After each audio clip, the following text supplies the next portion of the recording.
hatuwezi fanya siasa ya kuharibu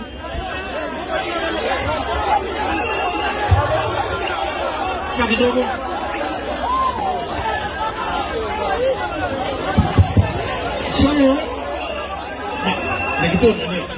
So amoja somo ale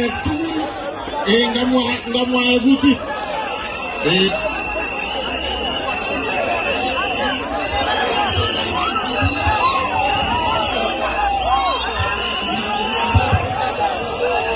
so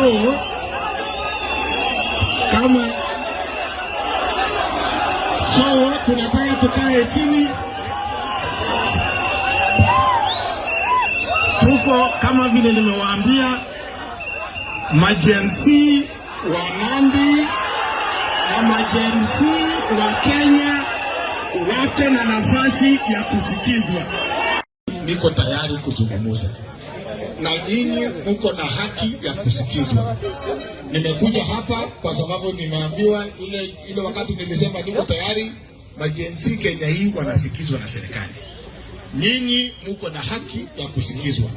Na kwa sababu nimekuja hapa na nyinyi mmekuja, najua mko na malilio, mko na issue mnataka kusema.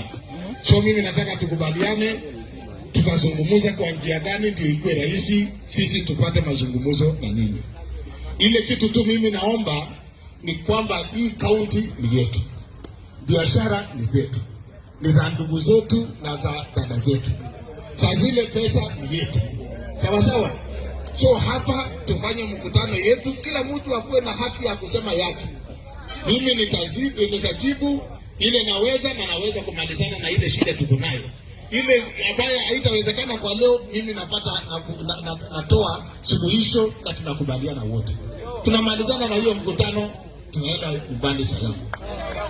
Lakini ile kitu mimi naomba tuwe na heshima, hakuna mtu ataharibu kitu ya mtu Nandi kwa sababu tunachunga biashara za kila mtu. Ya pili, hapa Nandi hatuna maneno ya president ya gavana.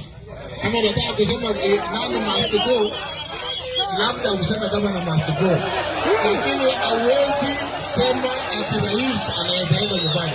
Hiyo ni maneno ya Nairobi na tulete hapa. Sawa sawa.